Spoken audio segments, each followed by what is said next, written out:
تمہارے دل کی چبھن بھی ضرور کم ہوگی، تمہارے دل کی چبھن بھی ضرور کم ہوگی، کسی کے پاؤں کا کانٹا نکال کر دیکھو۔ نہ جانے کتنے لوگ ہیں جو غربت کے سبب راتوں کو حالات کی ستم ظریفیوں کے باعث سسکیاں لیتے ہیں، روتے ہیں، آنسو بہایا کرتے ہیں۔ حالات نے انہیں مجبور کر دیا آنسو بہانے پر، حالات نے انہیں مجبور کر دیا رونے پر۔ آج بھی نہ جانے کتنے گھر ایسے ہیں، کئی کئی وقت تک ان گھروں میں چولہا نہیں جلتا، ان گھروں میں فاقے ہوا کرتے ہیں۔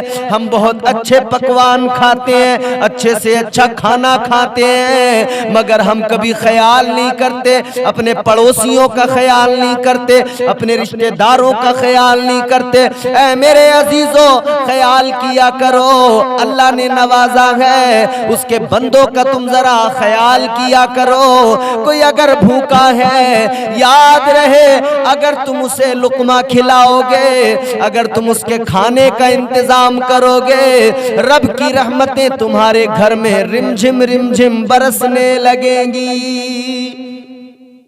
کتنے لوگ ایسے ہیں جو حالات کی زد میں آ کر خودکشی کر لیا کرتے ہیں۔ جب مفلسی انہیں تڑپاتی ہے تو وہ بے قراری اور اضطراب جو ایک خلش ہوتی ہے اس کو برداشت نہیں کر پاتے اور وہ ٹوٹ جاتے ہیں۔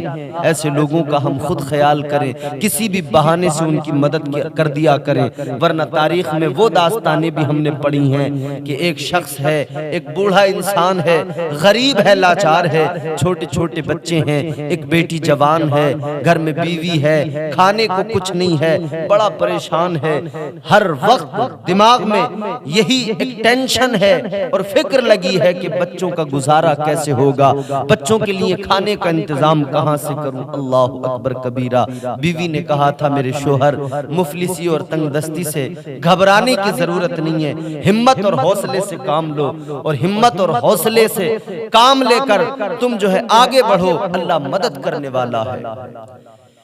بوڑھا انسان، اس کی آنکھوں میں آنسو، بیوی نے کہا رونے کی ضرورت نہیں ہے، اللہ مسبب الاسباب ہے۔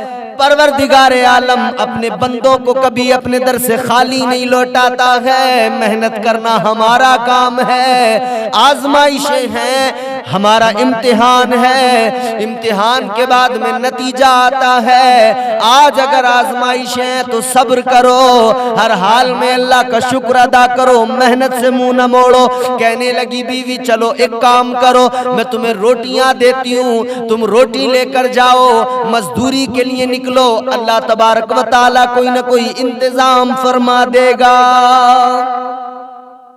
بوڑھے انسان کو اس کی بیوی نے روٹیاں باندھ کر دیں، کھانا دیا، تھوڑا سا کھانا جو بچا ہوا تھا گھر میں وہ لے کر چلا اس منڈی میں جہاں مزدور کھڑے ہیں۔ لوگ آ رہے ہیں، مزدوروں کو لے کر جا رہے ہیں، وہ بوڑھا بھی وہاں پر کھڑا ہے لیکن اس کو کوئی بھی لے جانے کو تیار نہیں۔ وہ بوڑھا انسان آگے بڑھ بڑھ کے کہتا ہے لوگوں مجھے لے کر چلو، مجھے مزدوری کم دے دینا، زیادہ دیر تک کام لے لینا، میں پھر بھی کام کر لوں گا، میں بڑا پریشان ہوں۔ لیکن اسے کوئی لے کر نہیں گیا، سب جو ہے مزدوروں کو لے کر جا رہے ہیں، جو فربا مزدور ہیں، تندرست ہیں، ان کو لے کر جا رہے ہیں۔ بوڑھا سمجھ کر اس کو کوئی لے کر نہیں گیا۔ دوپہر کا وقت ہو گیا، خیر اس نے وہاں پر بیٹھ کر تھوڑی روٹی کھائی، اس کے بعد میں پھر انتظار کرتا رہا کوئی آئے گا مجھے لے کر جائے گا۔ شام ہو گئی، کوئی نہیں آیا، کوئی اس کو لے کر نہیں گیا۔ اب وہ چہرہ لٹکائے ہوئے مایوس ہو کر واپس آیا ہے۔ جیسے دروازے پہ آیا ہے بیوی سمجھ گئی کوئی کام نہیں ملا۔ جب وہ داخل ہوا گھر میں، بیوی نے مسکراتے ہوئے اس کا استقبال کیا، کہنے لگی میرے شوہر نامدار، پریشان ہونے کی ضرورت نہیں ہے، گھبرانے کی ضرورت نہیں ہے، آج اگر کوئی کام نہیں ملا کل انشاءاللہ کوئی نہ کوئی کام مل جائے گا، کل ضرور کوئی نہ کوئی انتظام ہو جائے گا۔ بیوی اگر نیک ہو تو اپنے شوہر کو راحت بخشتی ہے، اس کی زندگی میں خوشحالیاں پیدا کرتی ہے۔ آج ہمارے یہاں ہم دیکھیں تو ہمارے یہاں بیویاں شوہروں کو ٹینشنیں زیادہ دیتی ہیں، خوشحالی زندگیوں میں نہیں لاتی بلکہ ان کی ٹینشنیں بڑھاتی ہیں، اتنی فرمائشیں کرتی ہیں کہ بیچارہ پریشان ہو جاتا ہے، کہاں سے پورا کروں، اس کی خواہشات کی تکمیل کیسے ہو۔ انہیں کوئی پرواہ نہیں ہے، چوری کر کے لائے، ڈکیتی کر کے لائے، کہیں سے بھی لائے، اگر انہوں نے زیور کی فرمائش کی تو چاہیے، ورنہ گھر میں کھانا نہیں بنے گا، طرح طرح سے پریشان کریں۔ یہ عجیب حالات ہیں۔ اللہ اکبر کبیرہ۔ دوسرا دن آیا، بوڑھے اس انسان کو اس کی بیوی نے پھر روٹی دی، کہا تم جاؤ، پھر جاؤ، اللہ مسبب الاسباب ہے، پروردگار عالم ضرور کوئی انتظام فرمائے گا۔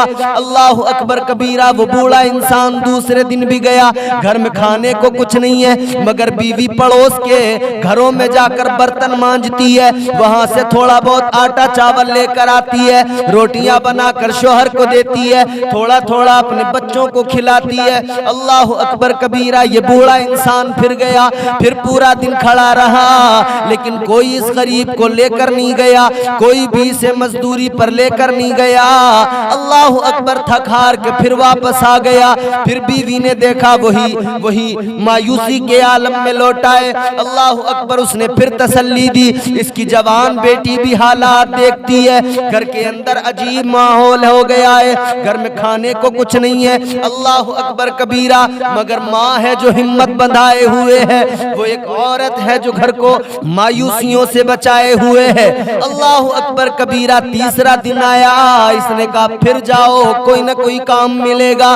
تیسرے دن یہ بوڑھا انسان پھر گیا، یہ جب پہنچا ہے بازار کے اندر، اسی منڈی کے اندر جہاں مزدور کھڑے ہوتے ہیں، تیسرا دن بھی گزر گیا، کوئی اس کو لینے نہیں آیا، کوئی اس کو اپنے ساتھ لے کر نہیں گیا۔ اے میرے عزیزو غور تو کرو، ایک ایسا انسان 3 روز سے جس کے گھر میں کھانے کو کچھ نہیں ہے، جو 3 روز تک بازار میں منڈی میں کھڑا ہو رہا ہے اور اس کو کوئی مزدوری پر نہیں لے کر جا رہا ہے، اس کے دل پر کتنا بوجھ ہوگا، وہ کتنی پریشانی میں ہوگا، اس کی ٹینشنیں کتنی زیادہ ہوں گی۔ اللہ اکبر کبیرہ۔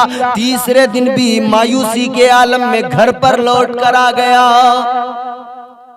بیوی تو تسلیاں دیتی تھی، آس پاس کے گھروں میں جا کر برتن مانجتی، ان کے کام کرتی، تھوڑا کچھ کھانے کو لاتی، چھوٹے چھوٹے بچوں کو کھلاتی۔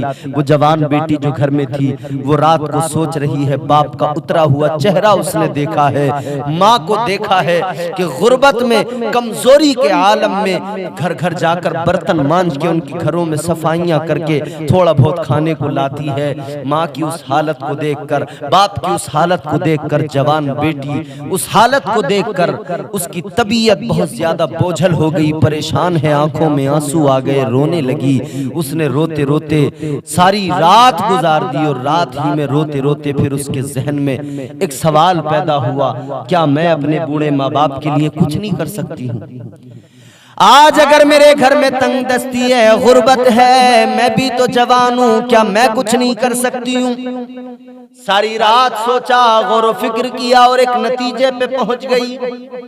اب صبح ہوئی، اپنے گھر میں اپنی ماں سے، اپنے باپ سے کہنے لگی مجھے ایک شادی میں جانا ہے۔ تیار ہوئی، اچھا لباس پہنا، گھر سے نکل گئی۔ سارا دن گھر میں واپس نہیں آئی۔ شام کو جب گھر میں آئی، دروازہ جب اس نے کھٹکھٹایا، دروازہ کھلا، گھبرائی ہوئی ہے، بے چینی کے عالم میں ہے، آ کر گھر میں اپنے باپ کا چہرہ دیکھا، ماں کو دیکھا، چیخ ماری، ابا امی ان دونوں کو پکارا، اور گر گئی دھڑام سے، بے ہوش ہو گئی، پانی کے چھینٹے منہ پر مارے گئے۔ جب ہوش آیا تو پوچھا باپ نے، بیٹی کیا ہوا، کیوں آخر تو اس حالت میں آئی؟ پورا دن تو کہاں تھی؟ تو شادی کو کہہ کر گئی تھی، لیکن کہاں تھی؟ اب آئی ہے تو یہ تیرا اضطراب دیکھا نہیں جا رہا ہے، یہ تیری بے چینی ہم سے دیکھی نہیں جا رہی ہے، بات کیا ہے، بات بتا دے۔ وہ رو رہی ہے، آنکھوں میں آنسو ہے، باپ کی آنکھیں بھی بھیگی ہیں، ماں کی آنکھیں بھی بھیگی ہیں۔ وہ لڑکی روتے ہوئے کہتی ہے، نہ پوچھو مجھ سے کہ آج میں کہاں گئی تھی۔